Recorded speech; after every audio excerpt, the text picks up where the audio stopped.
अस्सलाम वालेकुम। Pakistan property leaders बहरिया town Karachi से आबज़िया आपके साथ। आज से हम एक नए प्रोग्राम का आगाज़ कर रहे हैं जिसका नाम है प्रॉपर्टी इंफोटेनमेंट, और इस प्रोग्राम में हम एक सीरीज़ लेके चलेंगे।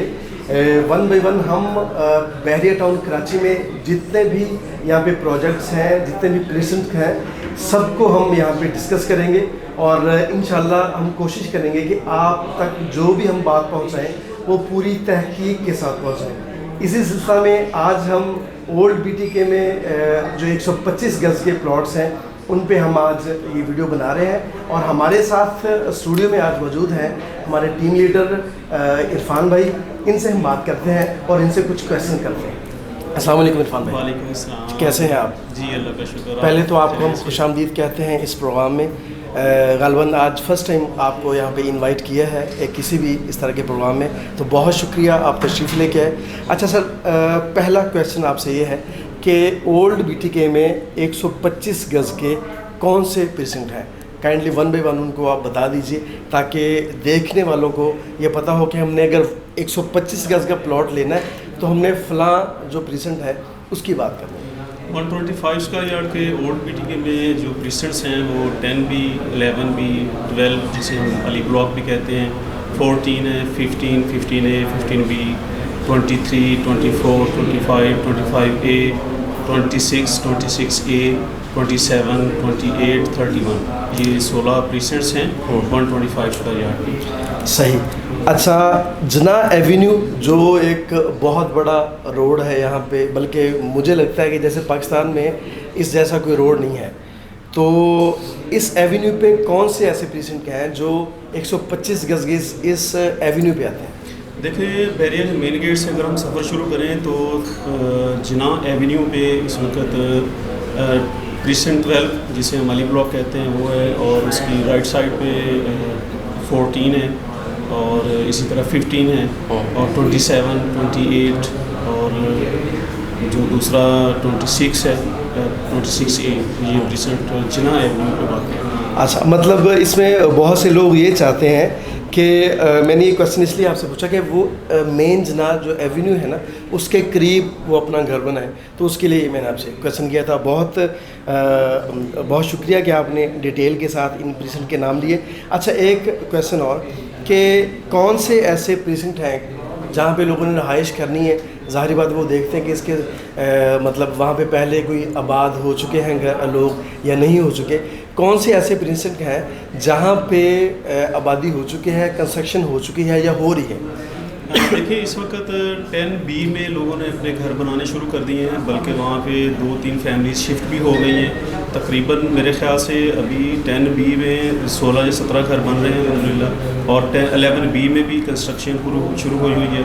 और अली ब्लॉक जो है ये एक हॉट प्रीसेंट है, यहाँ पे मैं ये समझता हूँ तकरीबन 40+ यहाँ पे लोगों ने अपने घर बना लिए हैं, और वहाँ पर रहाइश भी हो चुकी है अल्हम्दुलिल्लाह। और जो 15 है, 15 में भी कुछ रहाइशें बनी हुई हैं, और 14 में भी, 28 में अभी और घर नहीं बन रहे बिल्कुल। 27 में जो इस वक्त हमने पिछले दिनों विज़िट किया, वहाँ पे तकरीबन 21 घर वहाँ पे बन रहे हैं, और उसके साथ बिलाज में भी लोगों ने रहाइश रख ली है, इसलिए 27 भी हॉट प्रीसेंट बनता जा रहा है। तो इसी तरह 31 जो प्रीसेंट है उसमें भी तकरीबन 3-4 घर वहाँ पे कंस्ट्रक्शन हो रही है वहाँ पे, और बाकी कोई प्रीसेंट ऐसे नहीं है जिस पे अभी रहाइश के लिए वो लोगों ने अपनी कंस्ट्रक्शन शुरू की हो, बाकी कोई नहीं है इसके। सही। अच्छा, इसमें मैं 28 का जिक्र करता जाऊँ कि 28% जो है वो मुझे बहुत अट्रैक्शन है उस प्रेजेंट में ना, कि वहाँ पे डांसिंग फाउंटेन है, और जब उसका जो व्यू है वो देखने लायक है, लेकिन अभी तक वहाँ पे लोगों का रुझान ही नहीं हुआ। लोगों को शायद मतलब इन्फॉर्मेशन नहीं दी गई कि 28 की कितनी वैल्यू है। मेन जना के ऊपर है, छोटा प्रेजेंट है, और उसमें 12 भी हो चुका है काफ़ी सारा हिस्सा उसका।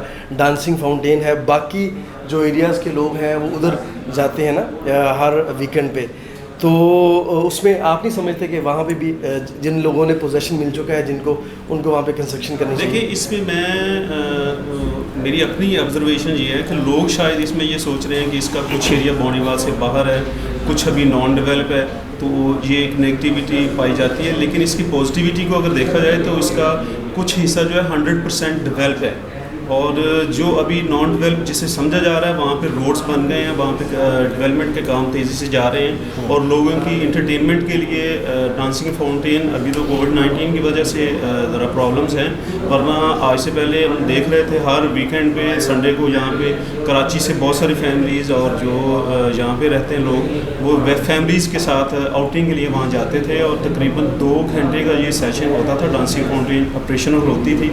तो अब कोविड-19 की वजह से ये थोड़े से प्रॉब्लम आ रहे हैं, लेकिन मैं ये समझता हूँ जैसे इसकी लोकेशन आइडियल लोकेशन है और जिना एवेन्यू पे है, और इसका एज भी ये है कि इसमें डांसिंग फाउंटेन है, और इसमें कल को कमर्शियल जो लॉन्च होगा इसका भी रेजिडेंशियल को काफ़ी सारा एज मिलेगा। जी तो बिल्कुल, इसमें बाइंग करनी चाहिए, मैं ये समझता हूँ इस पर बाइंग करनी चाहिए। जी बिल्कुल ठीक कह रहे हैं। अच्छा, मुझे ये बताइएगा कि कौन से ऐसे प्रेजेंट हैं इस वक्त, ओवरऑल मैं 125 स्क्वायर यार्ड के प्रेजेंट की बात कर रहा हूँ, सिर्फ मेन जना एवेन्यू की नहीं बात कर रहा, कि जहाँ पे सेलिंग बाइंग ज़्यादा हो रही है, जिस तरफ लोगों का रुझान ज़्यादा है, वो कौन से प्रेजेंट हैं?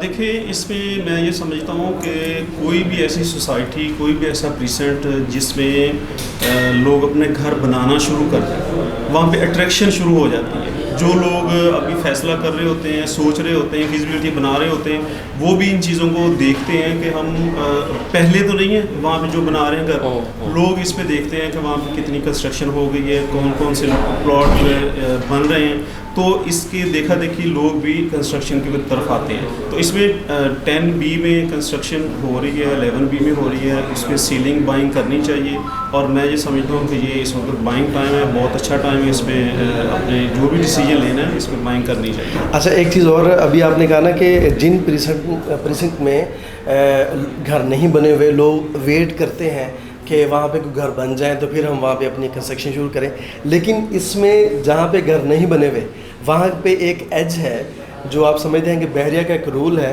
कि अगर जो पहले घर बनाएगा उसको 5-6 जो है मैप वो दिखा दी जाते हैं, इनमें से आप सेलेक्ट कर लें और आप अपना घर बनाएं।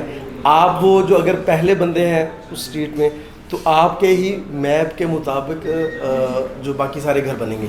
ये एज नहीं है जो लोग इसका वेट कर रहे हैं कि अभी हमें जाना चाहिए। इसकी मैं थोड़ी सी आपको डिटेल बताता हूँ। देखिए, बहरिया की पॉलिसी कंस्ट्रक्शन के अतबार से यही है कि एक स्ट्रीट है, उसमें अगर कोई घर नहीं बना, आप पहले हो शख्स हो जिसने अपना घर बनाना है, आपके लिए 5, 6, 7 ऑप्शन मौजूद हैं। जब आप घर बना लेंगे तो वो पूरी स्ट्रीट वाले लोग उसी को ही कॉपी करेंगे। तो ये पूरे प्रीसेंट्स के लिए नहीं है, सिर्फ एक स्ट्रीट के लिए है ना, मैं वही बात करता हूँ। तो आप वहाँ पे स्टेप लें, आपके देखा देखी भी लोग आएंगे वहाँ पे कंस्ट्रक्शन करेंगे, बल्कि आपके लिए एज है कि आपके पास ऑप्शन है, फॉलो करेंगे। हाँ बिल्कुल, बाकी लोगों के लिए ऑप्शंस नहीं है, खत्म हो जाए। बिल्कुल ठीक है। ये एक बहुत बड़ा एज है उन लोगों के लिए जिन्होंने सबसे पहले किसी भी स्ट्रीट में अपना घर बनाना है। अच्छा सर, इसमें प्रीसेंट जो है 125 स्क्वायर यार्ड के, इनका जो ब्रैकेट रेट है वो तो तकरीबन 20 से लेकर 40-45 बल्कि अब तो 50 तक भी जा रहा है, जिस तरह से मार्केट ग्रूम कर रही है।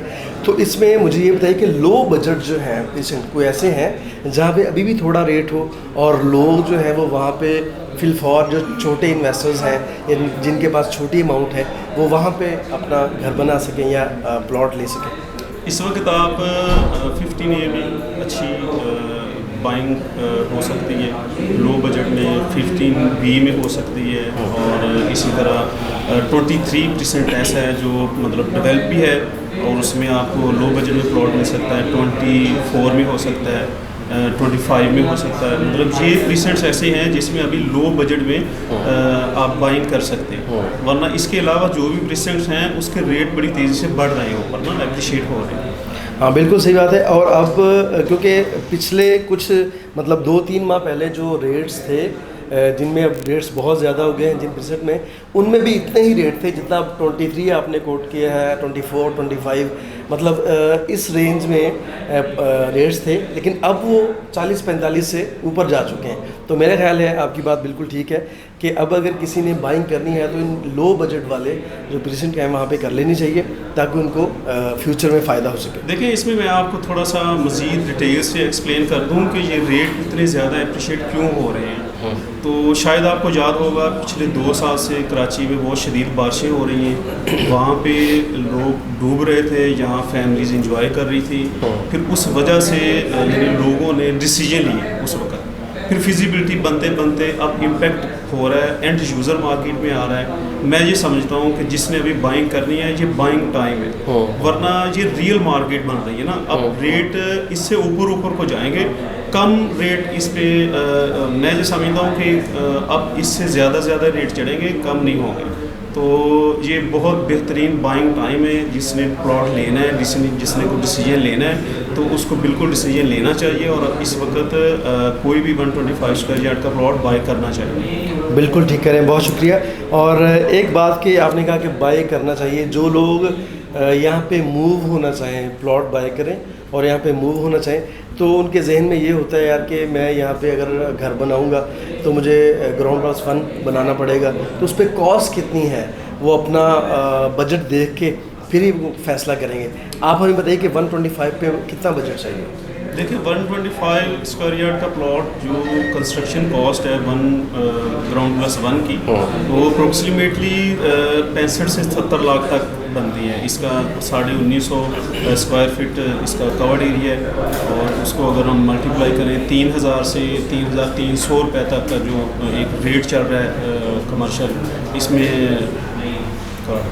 सही देखिए 65 से 70 लाख आपको चाहिए वहाँ पे कंस्ट्रक्शन करने के लिए। अच्छा, लेकिन इसमें यह है कि सर कुछ लोग जो हैं वो सिर्फ उनके पास प्लॉट लेने के पैसे हैं, वो प्लॉट लेके यहाँ पे उतना उनका बजट ख़त्म हो गया, अब उनके पास इतना हार्ड कैश नहीं है कि वो फिल फॉर वहाँ पे कंस्ट्रक्शन शुरू कर दें। तो क्या PPL उनको कोई ऐसी सहूलत फराहम कर रहा है कि उनका जो प्लॉट है, उनका जो घर है वो स्टेप बाय स्टेप इंस्टॉलमेंट में तैयार हो जाए, वो जैसे जैसे पैसे आते जाए वो PPL को देते जाएं और उनका घर जो है वो लिमिटेड जो है उसमें ड्यूरेशन में वो बन भी जाए? हाँ बिल्कुल, इसमें हम बिल्कुल फिजिबिलिटी बना रहे हैं। जब PPL होम्स के नाम से हम कंस्ट्रक्शन डिपार्टमेंट अलग से बना रहे हैं इस वक्त, तो कोई भी हमारा कस्टमर, कोई भी क्लाइंट जो 125 स्क्वायर यार्ड या 250 स्क्वायर यार्ड का प्लॉट बनाना चाहता है, उसमें हम हर तरह की फिजिबिलिटी अपने क्लाइंट्स के लिए बना के देते हैं। तो उसमें जब भी मीटिंग हो उसमें हम सारी फिजिबिलिटी इंशाल्लाह हम बना के देंगे, और ये बहुत ईजी है कस्टमर के लिए। इंस्टॉलमेंट प्लान पे हम विला बना के देते हैं। और ये कितना टाइम ड्यूरेशन कितना है, कितने टाइम में आप बना के दे रहे हैं? इसमें देखिए कस्टमर की पेमेंट के मुताबिक है, जिस तरह कस्टमर का मतलब उसकी कॉस्ट है या जिस तरह उसका पेमेंट प्लान जिस तरह भी बनाना चाहे, उसमें यही है कि आप 8 माह भी पेमेंट प्लान बना सकते हैं, आप 1 साल का पेमेंट प्लान बना सकते हैं, आप 1.5 साल का पेमेंट प्लान बना सकते हैं। ये हर तरह की सहूलत मौजूद है। बहुत शुक्रिया।